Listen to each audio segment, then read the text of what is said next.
magbubuo ng guidelines para sa mga employers, ang DOLE po ang magbubuo ng guidelines para sa mga manggagawa, at ang DPWH ang bubuo ng guidelines para sa infra construction. Ang desisyon po pagdating sa ECQ, pagdating ng Mayo 1, 2020, panatiliin po ang ECQ sa NCR, Region 3, Region 4A, and all other areas kung saan mataas pa po ang banta ng COVID-19 hanggang Mayo 15. Magkakaroon po ng re-evaluation pagdating po ng May 16.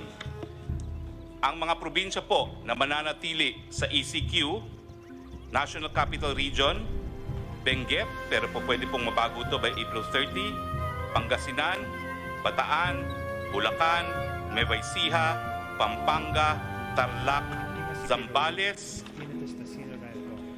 Batangas, Laguna, Cavite, Rizal, Quezon, Oriental Mindoro, Oriental Occidental Mindoro, Albay, Catanduanes, Antique, Iloilo, bagamat meron pong to recheck itong Antique at Iloilo, Cebu at Cebu City, also subject to rechecking.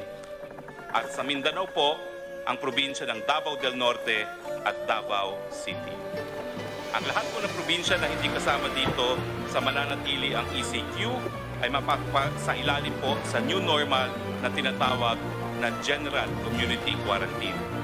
Ganun pa man, dito po sa mga lugar na mapapasa ilalim ang General Community Quarantine, may mga areas po na moderate na naka-orange.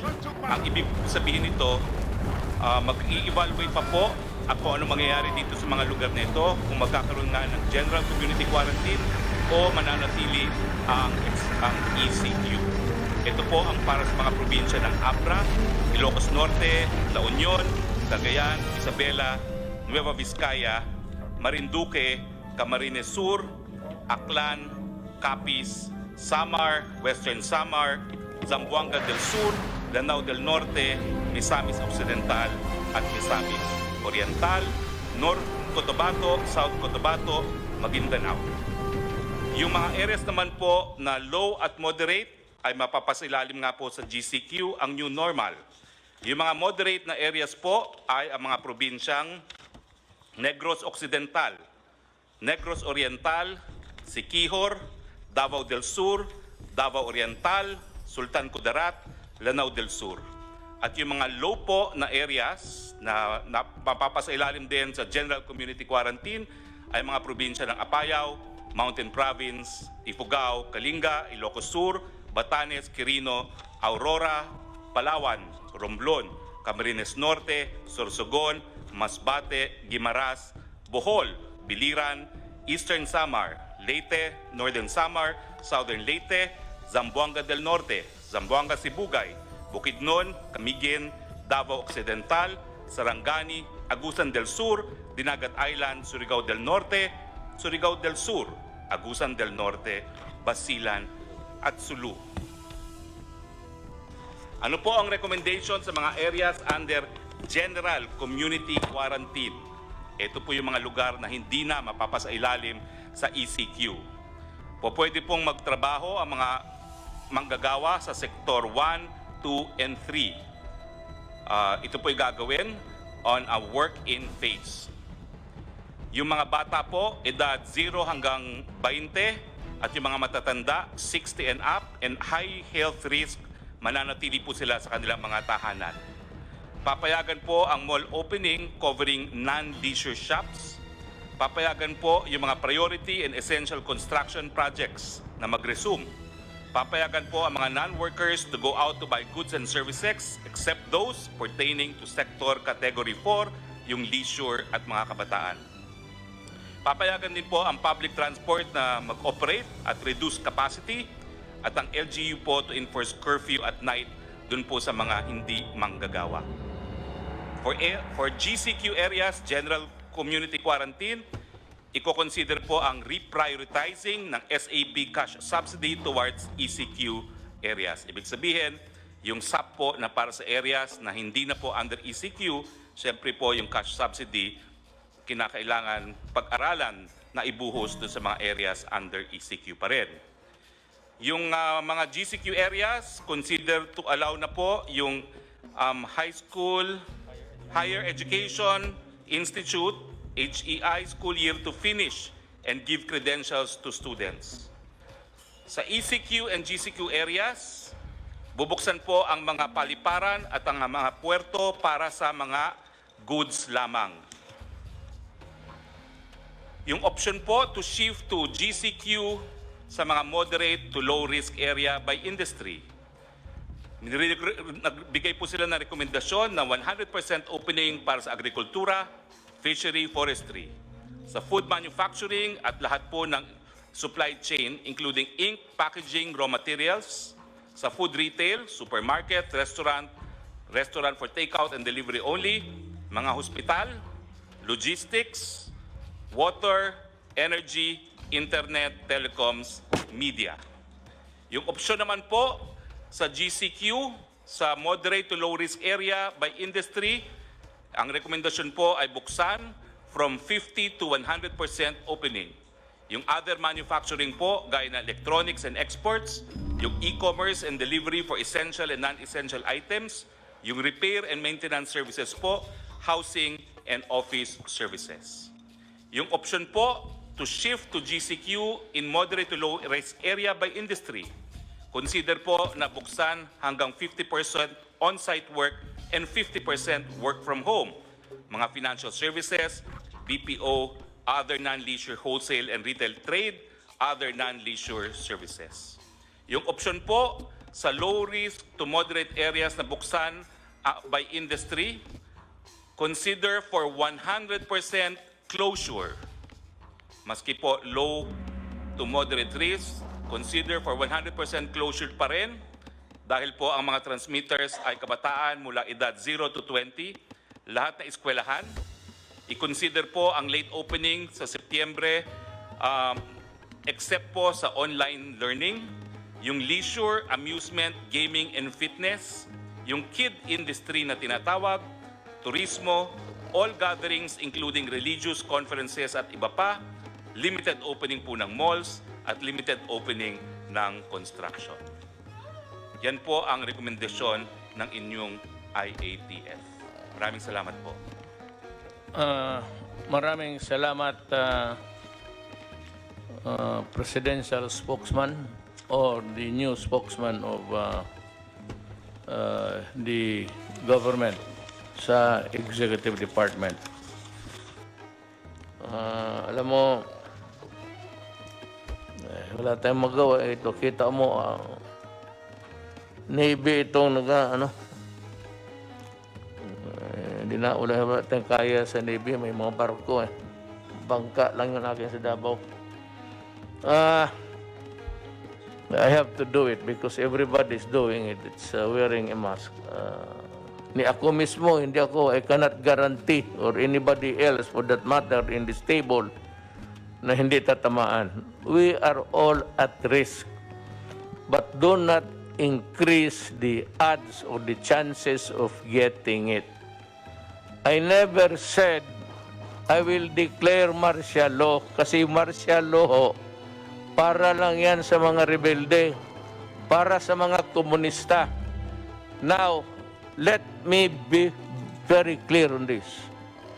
If itong lawlessness which was imposed on us by the NPAs for the longest time, 53 years, baski saang probinsya may NPA. Kanina o kahapon, 2 army nag-escort para i-deliver ang supply sa mga tao, pati pera, pinatay ninyo. If that is not lawlessness, what is that? Tell me. Kaya ngayon, pag nagpatuloy kayo ng lawlessness ninyo, patay dito, patay doon, and it's happening all over the Philippines, maybe I will declare martial law because kayong mga NPA ang numero 1. Kinukuha ninyo yung mga tulong sa tao, pati yung supply pagkain nila. Kaya, I am now warning everybody and putting notice sa armed forces pati police. I might declare martial law. And there will be no turning back. Kung ano ang martial law na klaseng gagawin ko, akin lang yan.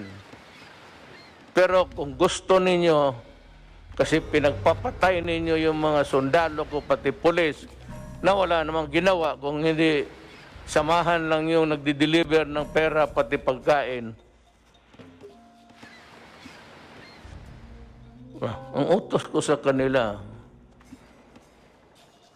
patayin kayo, o di patayin ninyo sila.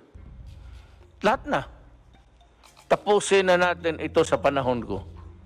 I have 2 more years. I will try to finish all of you. Pati kayong mga legal, magtago na kayo. Huwag ninyong sabihin, putang ina na wala kayong, you know, you're bullshit, you're the legal fronts. Sa inyo, kumukuha kayo ng pera. Ang mga negosyo dito na malalaki sa Pilipinas, nagdideposito ng pera yan sa bangko, sa account ninyo. Kinukuha ninyo yan. Yan ang totoo dyan. Kaya nabubuhay yung NPA. Pati pa yung extortion ninyo doon sa labas. Marami kayong pera. Alam mo, ang gobyerno ayaw niyan. Government is very jealous. There is only one entity who can collect taxes. It's government. And that money must be put to good use. O hindi naman kami, kung hindi ka makabayad, wala naman kami pinapatay. Kung wala talagang ikabayad, anong gawin natin? Wala naman kayong nabalitaan na kulong. So, we do not do that. But do not force my hand into it. Kaya kung hindi, pag martial law, lahat kayong mga legal fronts, magtago na kayo. Magtago na kayo. Huwag ninyo akong bulahin. Galing ako dyan. Alam mo yung karapatan noon, ang unang, ang predecessor na tinatawag nila was the Committee of Justice, Freedom, and Democracy. In Davao City, I was a fiscal, but I was handling the karapatan noon sa Davao. For the reason na hindi ko nagustuhan yung klaseng pamaraan sa gobyerno. It was a dictatorship and it was not really, hindi naman tayo sinira ang demokrasya. Kaya kung sabihin ninyo na sisirain ko ang demokrasya, hindi. Lulutasin ko ang demokrasya sa inyo. You made it impossible for me to move. At gusto ninyo ipasok muna yung mga demand. Ayaw naman ng military. Binigay ko sa military yung papel ninyo. Sabi ng military, ayaw nila. Sabi ko, you explain to me bakit. So I gave them about 2 hours explaining to me bakit. Bakit hindi pwede yan? Ganito yan, sir. Sabi ko, sige, naniwala ako sa inyo. And I'm calling the armed forces to invent something more, to innovate so that the soldiers will not be at the mercy of them. Pag dalawa lang yung sundalo, kawawa naman. Magdating yan doon, they will just swoop down, isang 10, wala talagang lawan. Kaya sabi ko, at this time, the armed forces should go into innovations. Sabi ko, huwag ka mag-surrender, ha? Kayo mga NP, do not ever raise your hands. Kasi ang order ko, kung lumaban ka na. Huwag kang mag-surrender.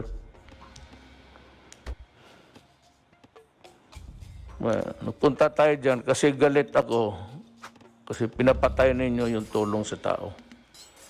Yung tulong sa tao will continue. We will not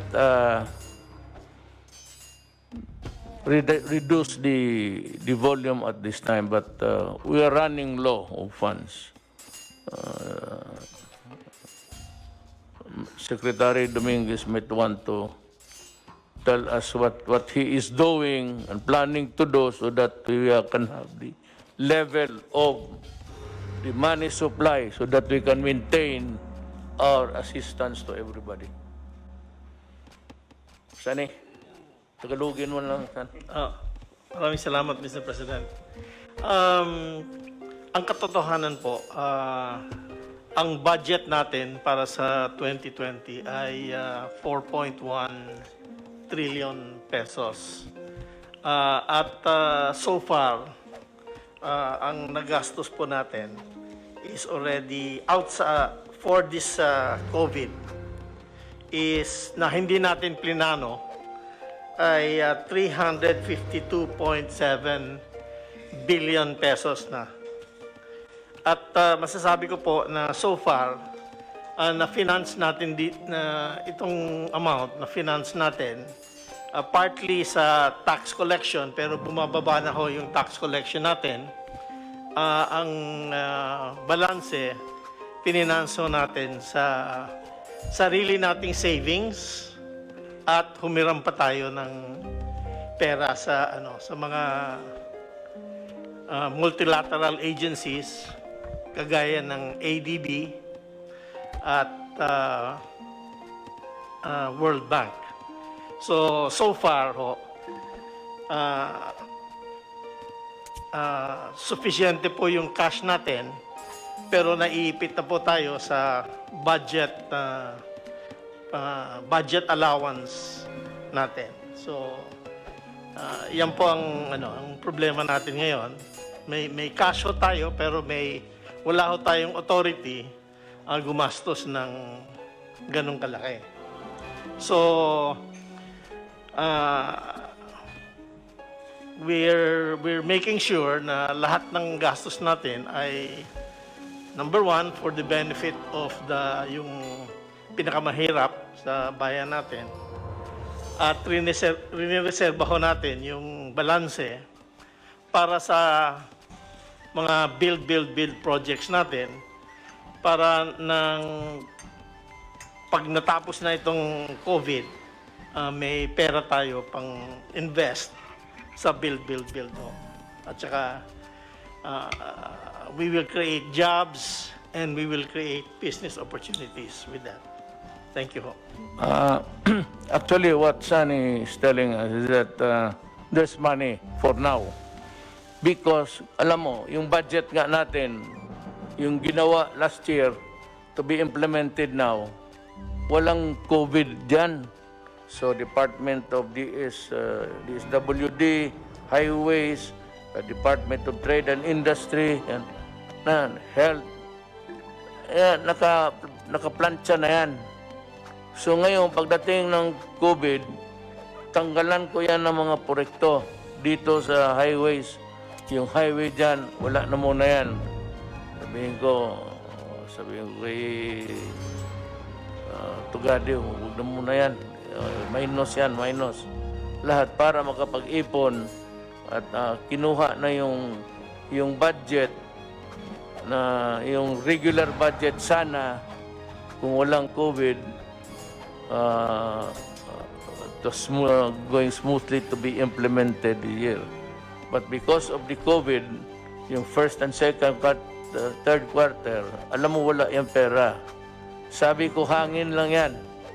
Yung sinasabi ni isa pang itong walang alam na ugok ito si Trillanes. Nagsasalita ng trillion ng hangin. Trillion of cubic meters of air in your head. And it is too tight. That is why para kang buang sa salita ka ng trillion. Kaya ikaw yung putang ina pa, rebuilde ka pa dyan. Hindi ka pala marunong eh. Kita mo kung nanalo kayo, ano yung mangyari sa Pilipinas? Puro porma, puro hambog, puro hamon, at batukan mo raw ako, sabihin ko sa driver ko, sampalin ka. Ang driver ko lang, utosan ko, kay handyan ka lang. Ang tingin ko sa iyo, ka-level mo, driver. Ulol. Yan. So, yan ang ating, kinukuha na natin yung mga projects this year. Wala na, sabihin, kalimutan mo na muna yun. That was prepared. Preparado na yun. Eh, dumating COVID. Wala. Ito. What we are making sure, Sunny has said earlier, in the previous meeting, that if the funds are not sufficient, they will have to borrow. Then, if the borrowed money is not enough, then we have to sell the assets. Yung cultural center, maraming sinong mayaman dito na pargawain niyang mansyon. Iyo na yan. Magsalida ka araw-araw dyan, mag-isa.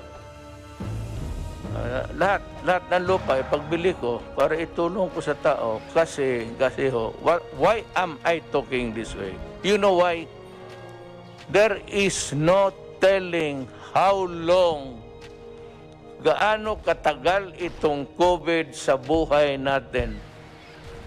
Kaya lang, at least one of the redeeming factors now, hindi pa man nga sila nag-succeed, but they are working at it. Nandyan sila, punong-puno yung kamay nila sa trabaho, and they are working, and there are signs that they will succeed. Sabi ko sa iyo, sa oras lalabas ang vaccine, i-lift ko kagad. I-lift ko, wala nang seremonya. Huwag na kayong maghintay, basta pagsabi may vaccine. And by the way, yung 10 million ko na sa ating mga scientists dito sa Pilipinas, yung mga doktor, mga ano natin, the bright Filipinos who are there working day and night, trying to find out how to combat COVID. I'm raising the bounty to 50 million. 50 million ho ang ibigay ko sa grupo because it is a collegial thing. Hindi naman sa isang tao. 50 million. Baka pag sa ligaya ko, another 50 million. So that's, pagka mayroon nandyan na, kung maligaya ako masyado, di 100, puro kayo milyonaryo. Huwag kayong mahiya, tanggapin yan. Total, sabihin, Mayor, ginawa namin ito para sa bayan. Sabihin ko ito, isauli ko ito kay Dominguez. Gusto niya, hindi na ito, maibalik. Sige, Mayor. Yung kaya mga bata, you have put the money to good use. Oo. Basta ako ngayon, 50 million ako. Kung ang Pilipino makakuha ng, yung alam ng Amerikano, yung mga puti, yung sa Europe, alam rin ng Pilipino yan. So, pabilisan lang yan. That is why I said, I'd like to ask do they need to funding to continue working, sir? Itong mga scientists natin working at the vaccine thing, do they need a funding? Yung pong PCHRD, which is I think attached to the Department of Science and Technology, meron naman po silang pondo para sa pagpapatuloy na pananaliksik o research for vaccine production. But I'm not sure if this particular vaccine that they are developing is specifically for COVID-19. Aalamin ko pa po kung isinama na po nila ito sa kanila pong kasalukuyang research work. Yeah, well, anyway, whatever it is, as long as they are working on to find out, to discover COVID, it does not really matter to me. What matters to me is the let me use that, is the dedication and the load of work that they are performing. So, kung kailangan nila ng additional funding, all they have to do, I'm announcing it, is magsabi rin sa iyo. And I'd be glad to kung hindi masyado malaki, I said, ipit tayo sa pera, I will readily give it to them. I'd rather spend all of our money in connection with COVID. Discovery, assistance, lahat. Kaya dito nakatutok tayo. Every time that we meet, ladies and gentlemen, hindi tayo lalabas sa COVID. COVID lang tayo.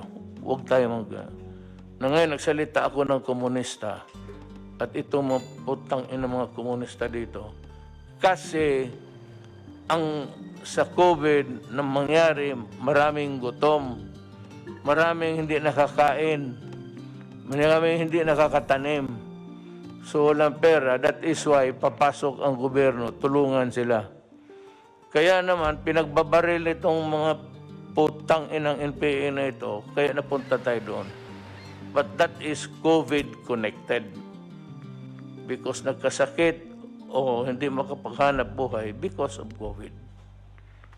You have to connect.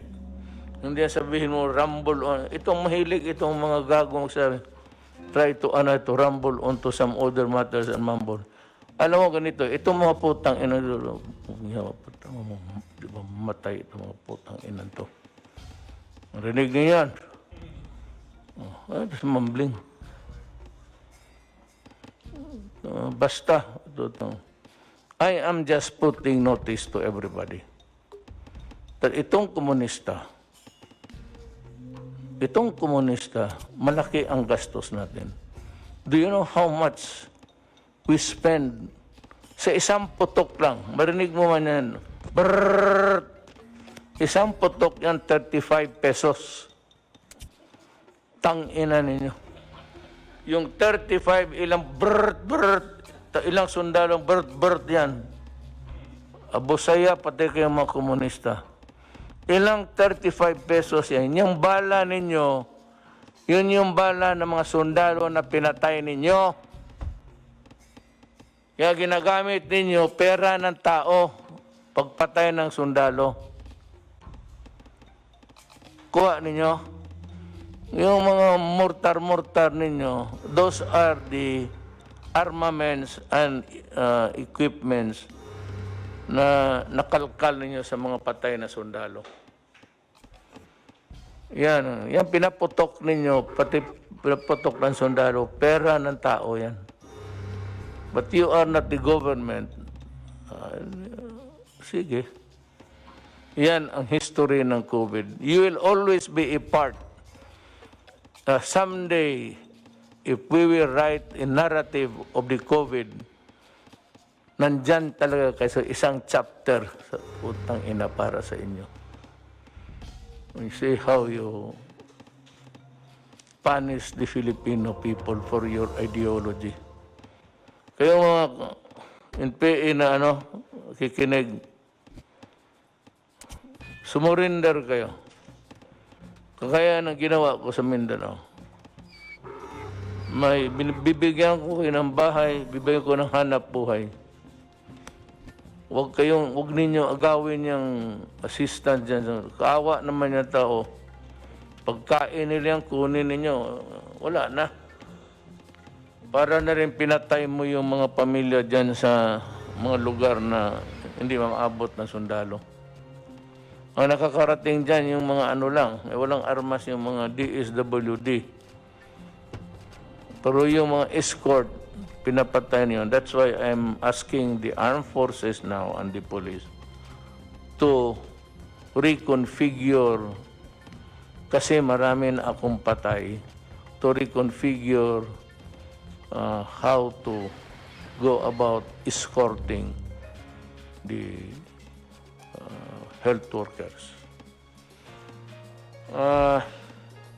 Pakinggan natin si Department of Trade, yung dahan-dahan na pagpasok ng ibang sektor. Magtagalog na lang po kayo. Okay po. Dito po tungkol sa ECQ. Sa quarantine. Yung you ease up the quarantine to allow certain sectors. Ikaw ho ang nakaalam niyan. Opo. You know better than us.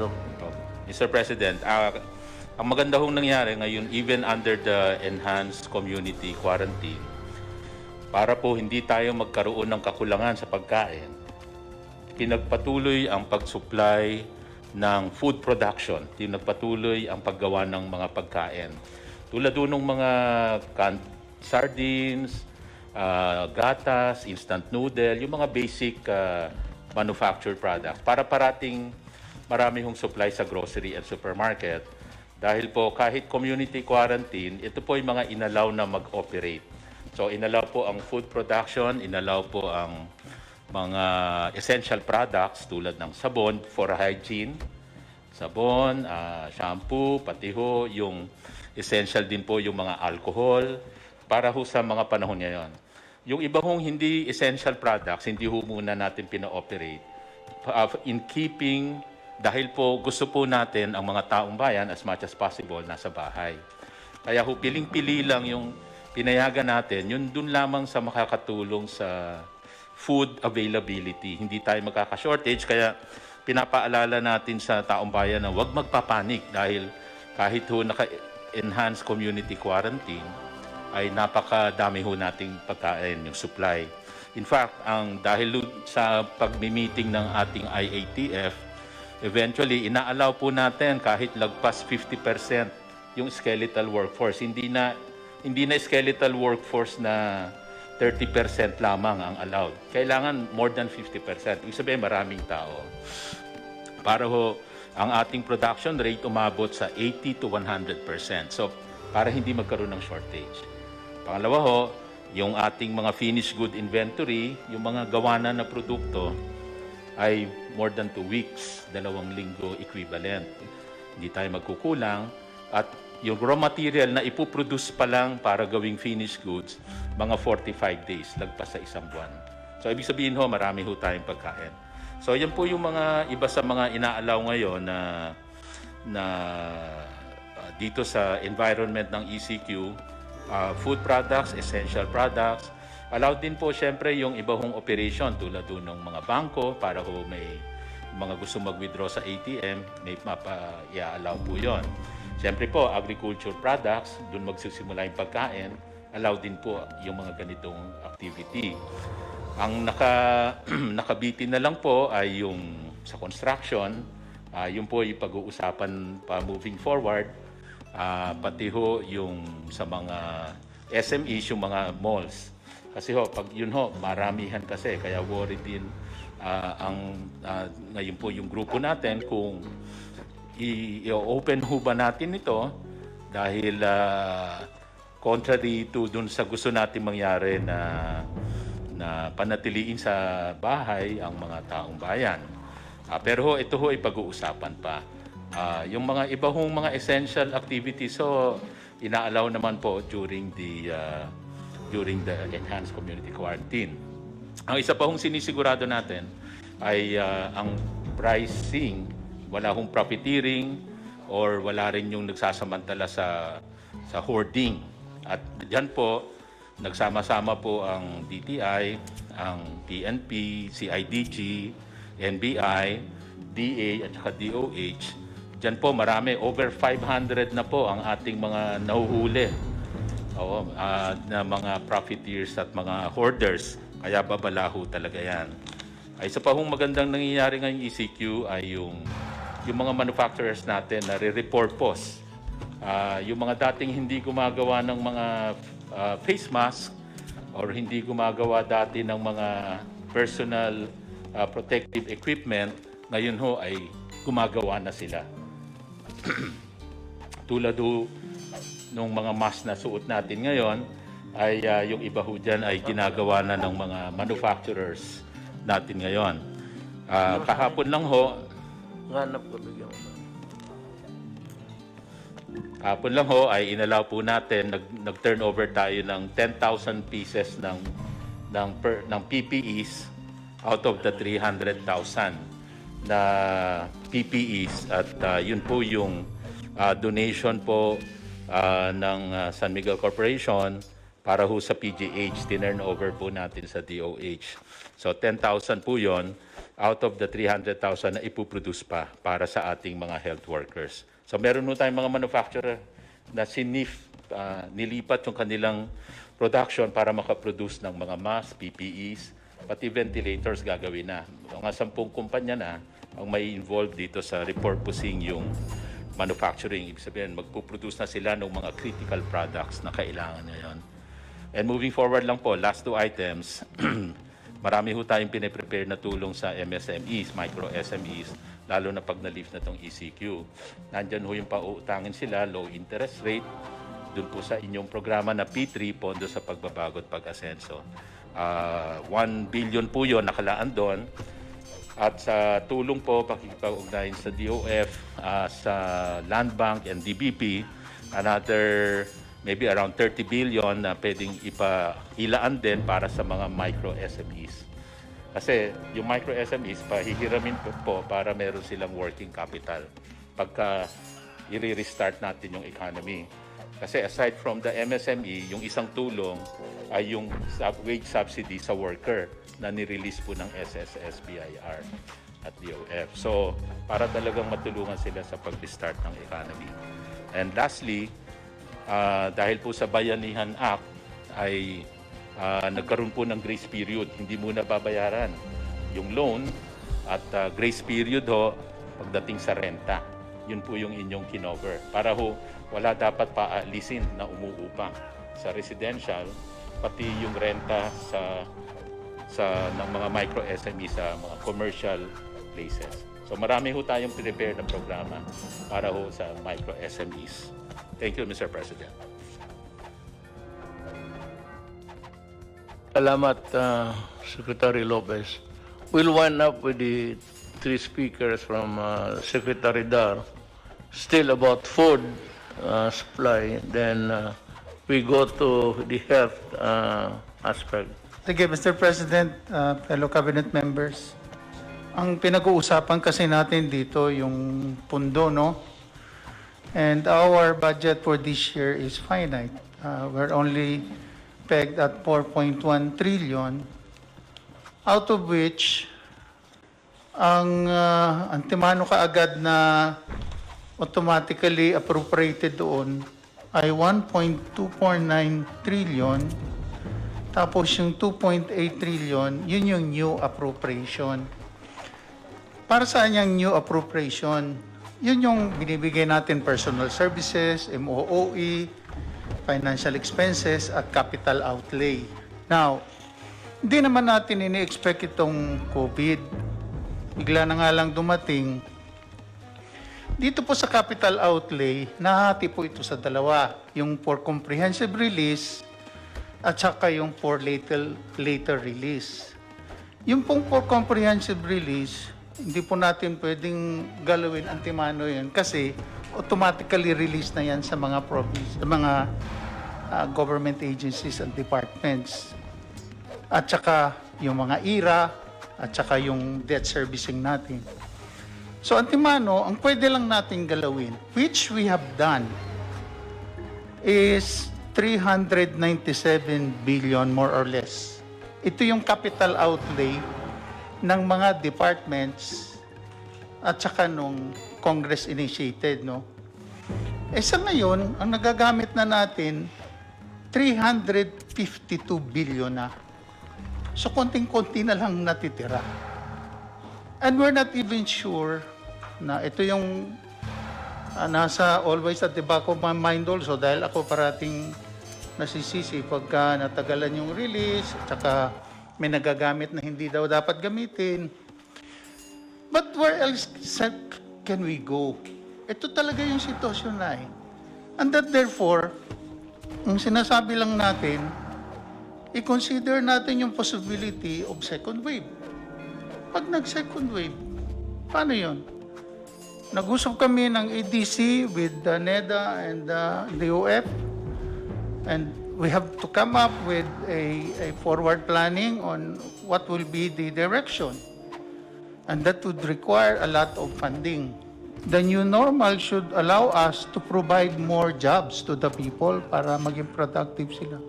Yan ang hindi naintindihan ng tao, karamihan, is that ako ho, dependent ako sa Congress.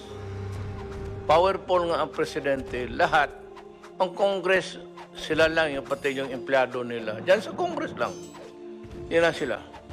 Pero itong Congress, especially yung lower house, ika nga sa English, the purse.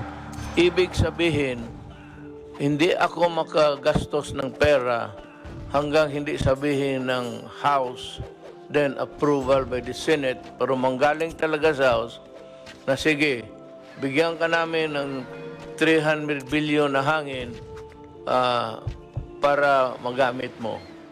Yung 300 billion, kukolektahin pa po yan. Wala kong ready money. Sabi mo nandyan. Yung sinabi kong 300 na tinago ko, savings yun sa gobyerno na sinabi ko kay noon, started, kailan ba ako nag-umpisa? 2015. 16, nag-ano na kami ng pera. Dahan-dahan lang, kukunti-kunti. Saving, parang alkansiya, mag-alkansiya kasan. Kaya mayroon na kaagad akong ready. But yun naman was not really for the purpose of spending for the COVID. Because wala pa naman ang COVID noon. It was a non-existing alien. And hindi natin alam. That was intended, na sabi ko, son, before I go out, makita lang man ng mga tao na may ang pera na hindi na ginastos ng kung todo-todo, nag-save tayo. That was my only purpose, actually. Ngayon, nandoon ang COVID. Now, dito yung sinasabi ni Wendell, tama yan. Pag-appropriate ang lower house, House of Representatives, yung mga congressman, hindi yung senador, manggaling sa kanila, mga congressman, pag-appropriate sila ng pera, bigyan ako ng authority na gastuhin yon. Kung ma-approve na rin sa Senado. Ang problema, kung may pera ba?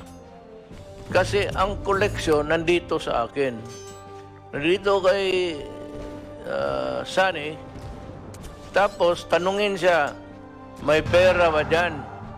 Sabi, meron no dito na 400 million. O, sige, gamitin natin yan. Doon sa Congress, somebody will sponsor a bill, appropriation. It has to be sa budget. Ang sabi ni Wendell na tayo supplemental budget. Kung may pera, pero kung wala, walang i-appropriate because there is nothing to appropriate. Wala tayong ma-appropriate kung walang pera. That is why sabi it's dwindling, paliit ng paliit. Because ang inasahan natin na first quarter, second quarter, na collection, wala na. Napurnada na because sarado ang mundo.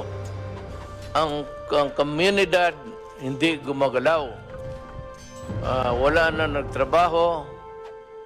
Lahat tayo, pati ako sa puro papel. Isang katerbang papel. Yun lang man to. Dinala sa bahay ko, babasahin ko lahat yan. Hindi ako nagpipirma ng hindi ko nababasa. Tapos, para hindi tayo masabit. Tapos, yan ang trabaho ko. Wala nagtatrabaho.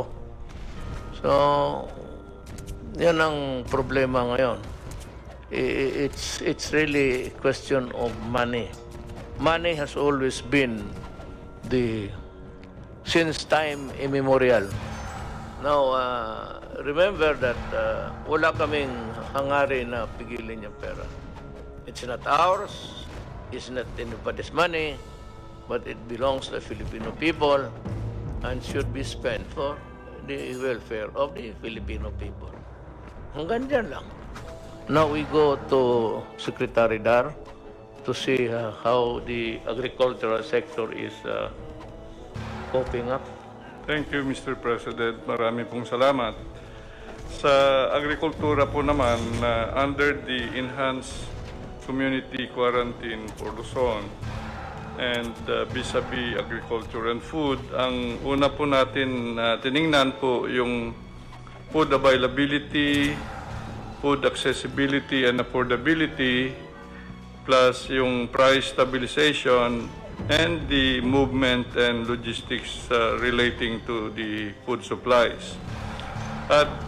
At the initial stage, Mr. President, ng ECQ, may opening naman ang agrikultura, skeletal level, but even with that, of course, we were practicing again all the health or quarantine measures. May physical distancing at saka din paggamit ng face mask. Then after 1 month, doon sa IATF po, nadagdagan na po yung level na mga aktibidades doon sa kanayunan. So nasa optimum level tayo ngayon sa farming, sa fishing, at related sa lahat po ng even yung mga manufacturing ng agricultural inputs, fertilizers, pesticides, and the like. So, marami po tayong, matotal, mayroon akong individually maibigay na datos, but overall, mayroon tayong sapat po na pagkain. Yung initial days lang, yung mayroon mga sobrang mahigpit sa kanayunan, mas lalo sa barangay na nag-checkpoint. So doon tayo nagka-prone a little problem. But over this time now, hanggang ngayon na ay okay na po yung food supplies, yung movement. Kasi simulat sa pool naman, ang ITF ay nagsabi na there is unhampered movement ng mga cargoes, both food and non-food. So sa bigas po, ang rice outlook natin dito sa taon na ito, mayroon tayong demand na 14.6 million metric tons. Ang supply ay 17.9 million metric tons. So, may deficit na 3.3 million metric tons. Pero gumawa na tayo ng mga hakbang para ang ending sufficiency level natin sa taon na ito ay from a level of 87% lang po kasi ngayon yung naproproduce natin dito sa bansa. Pero with now the additional 8.5 billion pesos for the Rice Resiliency Project, it will bring us to 94% po yung domestic rice production natin. May isang ano lang ako, bago ko makalimutan, isingit ko na lang. And I have asked Bong to talk about this because he was the one who he was the proponent of submitting it to me. Bong.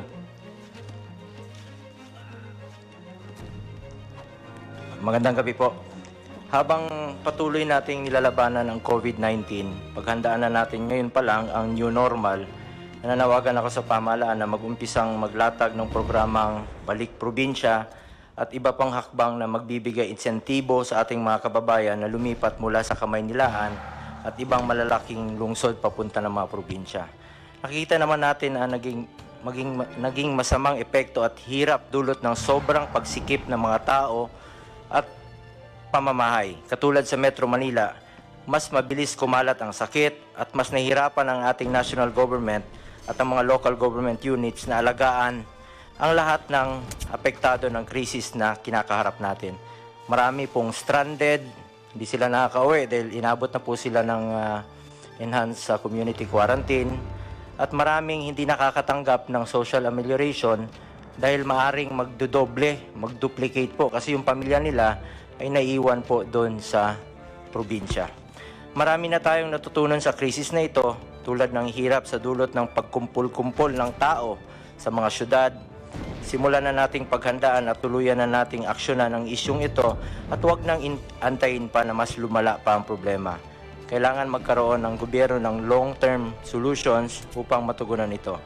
Dahil sa kakulangan ng pangmatagalang urban planning at rural development sa mga nakaraang dekada, nagsipuntahan ang maraming mga probinsyano sa mga malalaking lungsod dahil andon ang oportunidad sa hanap buhay. As soon as the enhanced community quarantine is lifted and travel is gradually normalized, the government must encourage Filipino families to move out of Manila and other metropolitan areas. Government must provide them the means and incentives to go back to the provinces for good.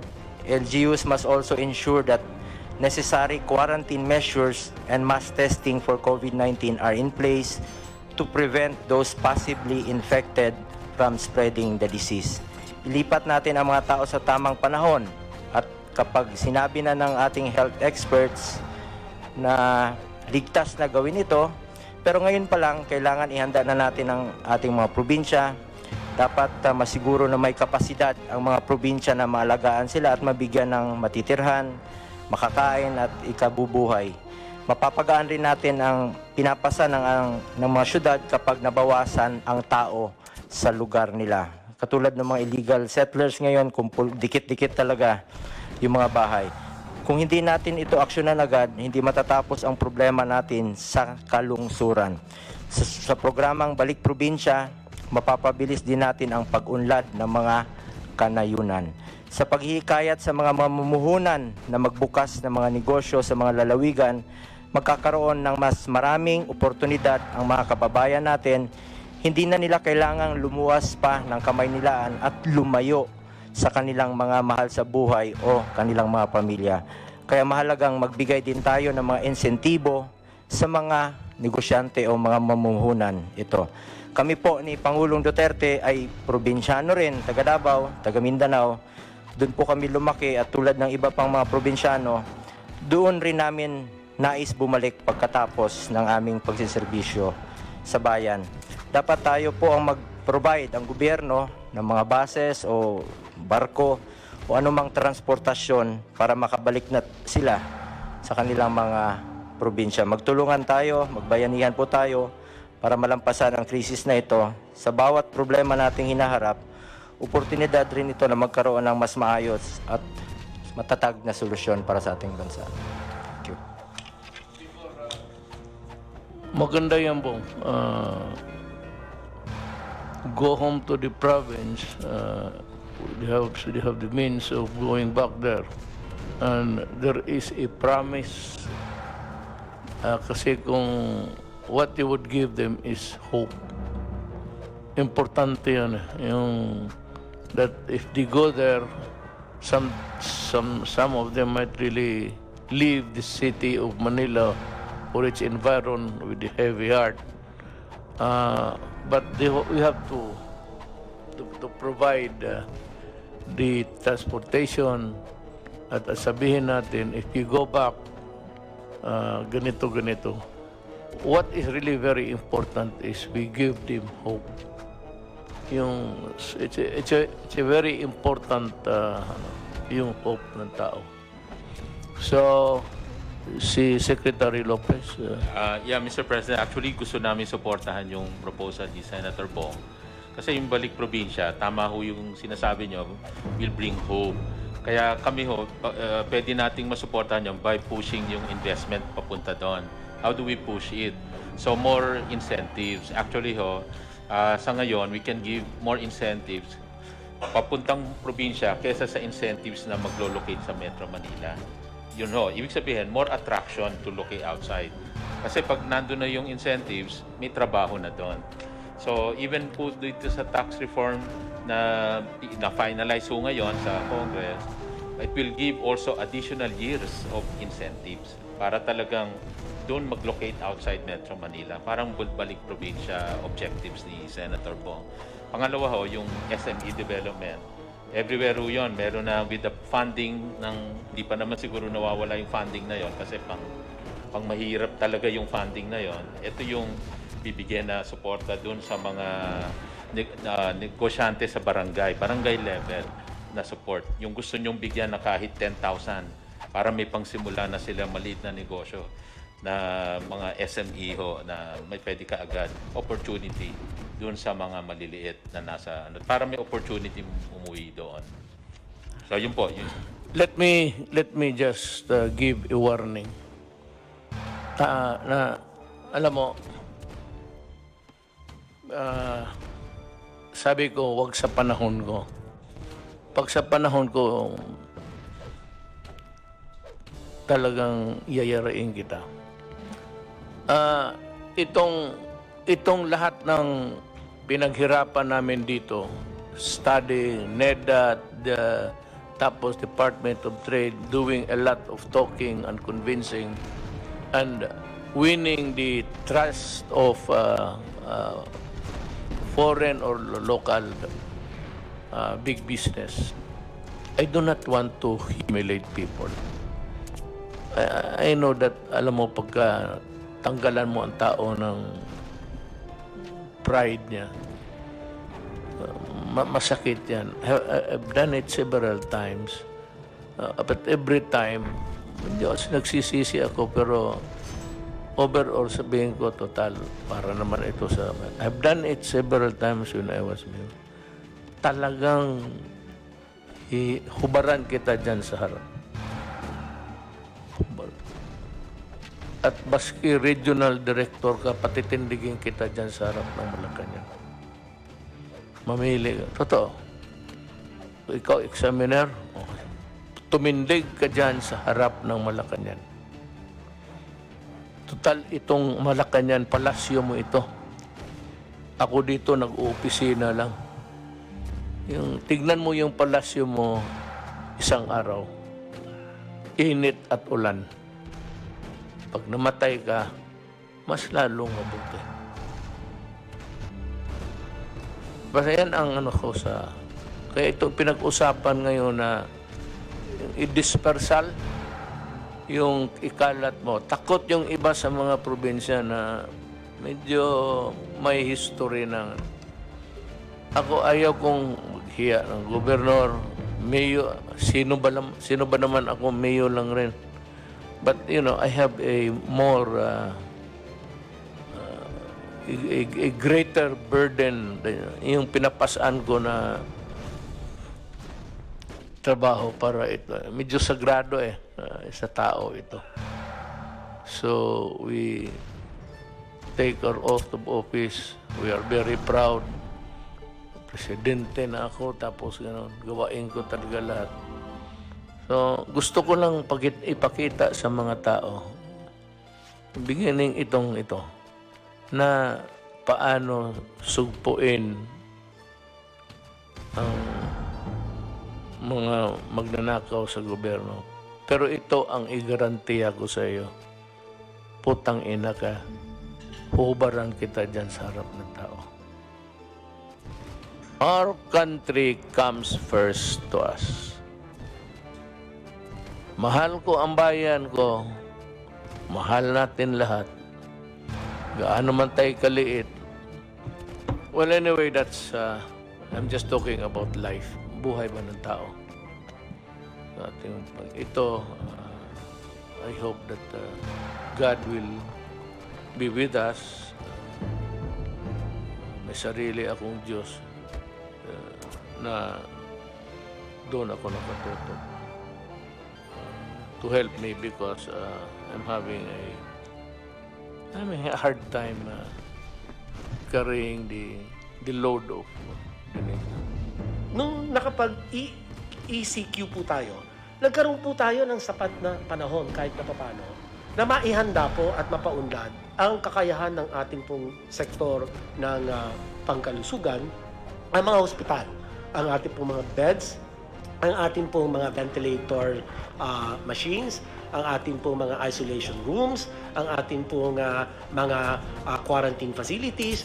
Ay nakita naman po ninyo siguro, Mr. President, yung ating PICC, ang ating pong World Trade Center, ang ating pong Rizal Memorial Complex, ang ating pong New Clark City Athletes Village, at mga iba pa pong mga bagong gawang mga quarantine facilities, ay talagang yan po ay napalawig na po natin, napaunlad na po natin ang kanilang kapasidad. Kaya talagang napakaganda po nung inyong pasya na isagawa po itong enhanced community quarantine. At sa aspeto po naman ng kaperahan o sa funding, ang inyo pong PhilHealth ay nakapag-advance po o nakapag-desisyon ng board na mag-advance ng 30 billion pesos para po sa mga ospital, sa pampubliko at sa pribadong sektor, para lahat po ng mga COVID patients ay babayaran po through the COVID benefit package. At in fact, ang board po ay nagpahintulot din na itaas, gumawa ng COVID benefit package, yung mild 43,000, yung moderate 143,000 per COVID patient, and for severe to critical, kaya pong bayaran ng PhilHealth up to 780,000. So inihanda po natin pati ang funding para po sa ating mga COVID patients. So sa pangkalahatan po ay ito po ang ating mga ginagawa, at para naman po doon sa binabalak, batay po sa rekomendasyon sa inyo na i-extend yung enhanced community quarantine, okay po yun. Suportado po namin yan. Kung meron naman pong kinakailangan na luwagan yung mga lugar na sa kasalukuyan naka-enhance community quarantine, ay siguraduhin lang po natin na yung mga pamantayan ng kalusugan or minimum health standards ay dapat po nakatalaga bago po magluwag. Dahil sa bandang huli po, ang kalusugan ng taong bayan po ang ating pinangangalagaan, higit po sa lahat. Maraming salamat po, Ginoong Presidente. Salamat, Secretary Duque. Magtanong kasi ang tao, ang interesado ninyong gustong lumabas sa bunganga ko, kailan ba talaga ito matapos? Ang COVID ho, hindi matatapos yan. It will be here and it will stay until kingdom come. Pero pag may bakuna na, baka sakali nga mauna tayo, ma-involve din yung ating mga scientists to work overtime to come up with a vaccine. COVID equals vaccine. Period. Siguro nasabi naman ng lahat ng dapat sabihin, and the things that you must know and need to know, nasabi na po namin. And one thing I can assure you, that we were just waiting for the right time. Tiisin lang muna natin, ako nakikiusap na sa inyo, para lang ito sa bayan. Because we are trying to limit the contamination. Kasi sinabi ko itong 6,981, pag ito ang nagkalat, ako, mapoproblema po ako. Mas lalo. Pero ito bumababa na ngayon, mas maraming recovery by 722 as against 462. So, lahat ang sinasabi namin dito, totoo. Walang sobra, walang kulang.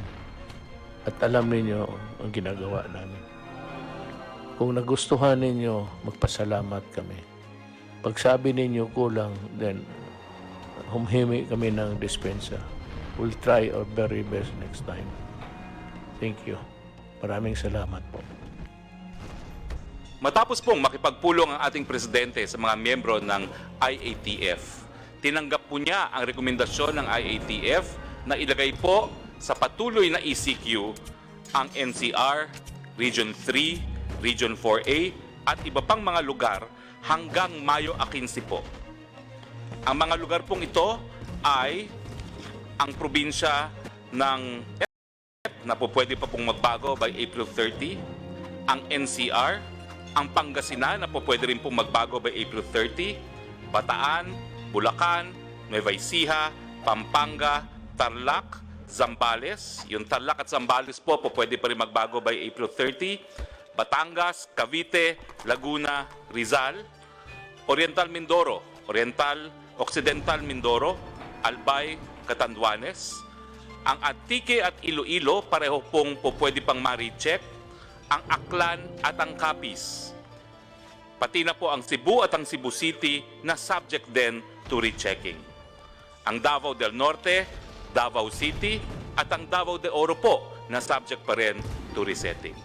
Lahat pong probinsya na hindi napasama sa listahan nito ay mapapasailalim po sa General Community Quarantine. Maraming salamat po. Magandang araw po sa inyong lahat.